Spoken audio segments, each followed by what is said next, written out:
इस वीडियो के माध्यम से हम अपोलो टायर का जो क्वार्टरली रिजल्ट आया है उसके बारे में बात करने के लिए जा रहे हैं। तो देखो ये 13 नवंबर को ये रिजल्ट हमको देखने के लिए मिला है। इसी रिपोर्ट पे हमको दो चीज़ें देखने के लिए मिलेगा। एक हो गया हमारा फाइनेंशियल रिपोर्ट, और ये जो फाइनेंशियल रिपोर्ट है ये देखो हमको दोनों के ऊपर देखने के लिए मिलेगा। दोनों के ऊपर मतलब ये स्टैंड अलोन के ऊपर और ये कंसोलिडेटेड के ऊपर, दोनों के ऊपर हमको ये रिपोर्ट देखने के लिए मिलेगा। और उसके साथ सेकंड पे देखो मेंशन किया गया है कि कंपनी ने जो फंड रेज करने के लिए जो एनसीडीएस है इस पे हम ये फंड रेज कर रहे हैं। तो बेसिकली 10,000 मिलियन के आसपास ये फंड रेज कर रहे हैं, उसका भी रिपोर्ट इस लेवल के आसपास मेंशन किया गया है। तो चलिए अभी रिजल्ट के बारे में जानते हैं।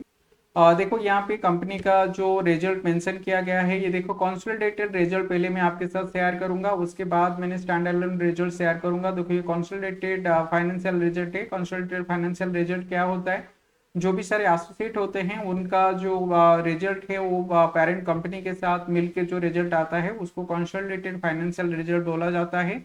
तो ये लेवल के आसपास देखो जो रिजल्ट हमको देखने के लिए मिल रहा है ये मिलियन पे यहाँ पे बता रहा है, लेकिन मैंने जो बात करूंगा मैं करोड़ों पे बात करने वाला हूँ।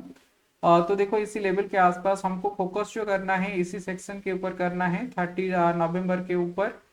30 नवंबर अगर आप प्रॉफिट को देखोगे, प्रॉफिट देखो 64,586 करोड़ के आसपास आया है। और ये जो प्रॉफिट है ये टोटल इनकम के साथ उसका अदर इनकम भी देखो मिला हुआ है। और ये प्रीवियस क्वार्टर का जो प्रॉफिट है, प्रीवियस क्वार्टर का प्रॉफिट 63,656 करोड़ के आसपास था। और इसी लेवल के आसपास प्रीवियस ईयर पे 63,048 करोड़ के आसपास ये प्रॉफिट था। तो देखो यहाँ पे प्रीवियस क्वार्टर के हिसाब से प्रॉफिट ये बड़ा है और प्रीवियस ईयर के हिसाब से भी ये प्रॉफिट हमको ज्यादा देखने के लिए मिल रहा है। चलिए अभी एक्सपेंसेस के बारे में जान लेते हैं। एक्सपेंसेस इसी लेवल के आसपास देखो कंपनी का 60,547 करोड़ के आसपास एक्सपेंसेस आया है। और इस पे जो प्रीवियस क्वार्टर पे था 59,020 के आसपास। तो देखो एक्सपेंसेस जो है ये काफी एक्सपेंसेस इसी लेवल के आसपास कंपनी का बढ़ गया है। और ये प्रीवियस ईयर के हिसाब से देखेंगे तो 56,128 करोड़ के आसपास था। तो प्रीवियस ईयर के हिसाब से भी देखो काफी एक्सपेंसेस बढ़ा है और प्रीवियस क्वार्टर के हिसाब से भी काफी एक्सपेंसेस इस पे बढ़ के हमको देखने के लिए मिल रहा है। तो देखो इसी लेवल के आसपास अगर एक्सपेंसेस बढ़ेगा तो उसका इम्पैक्ट हमको प्रॉफिट के ऊपर भी देखने के लिए मिलेगा। इसीलिए जो प्रॉफिट है, नेट नेट प्रॉफिट अगर आप ये लेवल के आसपास देखोगे, ये देखो बिफोर टैक्स अगर आप देखोगे 3,989 करोड़ के आसपास था। लेकिन ये देखो प्रीवियस ईयर पे इसका जो एक्सपेंसेस था काफी कम था, इसीलिए 4,232 करोड़ के आसपास था। तो ये जो प्रॉफिट है, प्रॉफिट देखो इसी लेवल के आसपास काफी कम हमको देखने के लिए मिल रहा है। और ये प्रीवियस ईयर के हिसाब से भी 6,800 करोड़ के आसपास ये जो प्रॉफिट था। तो ये प्रॉफिट के हिसाब से भी देखो काफी लेस प्रॉफिट हमको देखने के लिए मिल रहा है। अगर आप आफ्टर टैक्स देखोगे ये 2,974 के आसपास, ये प्रीवियस क्वार्टर पे 3,020 था और प्रीवियस ईयर पे 4,742 था। तो यहाँ पे जो प्रॉफिट है, प्रॉफिट देखो हमको लेस देखने के लिए मिल रहा है प्रीवियस क्वार्टर और प्रीवियस ईयर के हिसाब से। तो इसका इम्पैक्ट हमको स्टॉक के ऊपर जरूर देखने के लिए मिलेगा। और ये लेवल के आसपास अगर आप ईपीएस वैल्यू को देखोगे तो प्रॉफिट अगर नीचे की तरफ जाएगा तो देखो ईपीएस वैल्यू भी इसी लेवल के आसपास हमको नीचे दिखा रहा है। तो ये हम कंसोलिडेटेड रिजल्ट के बारे में बात किए। चलिए अभी टोटल एक्चुअल जो कंपनी का रिजल्ट है उसके बारे में जान लेते हैं। देखो यहाँ पे स्टैंडर्ड लोन रिजल्ट हमको देखने के लिए मिल रहा है, ये मिलियंस के ऊपर दिखा रहा है, लेकिन मैंने जो बात करने वाला हूँ मैं उसको करोड़ों के ऊपर बात करने वाला हूँ। दोस्तों चैनल को सब्सक्राइब करके सपोर्ट जरूर कीजिए। इसी लेवल के आसपास देखो 30 सितंबर का जो रिटर्न हमको देखने के लिए मिल रहा है ये 44,865 करोड़ के आसपास।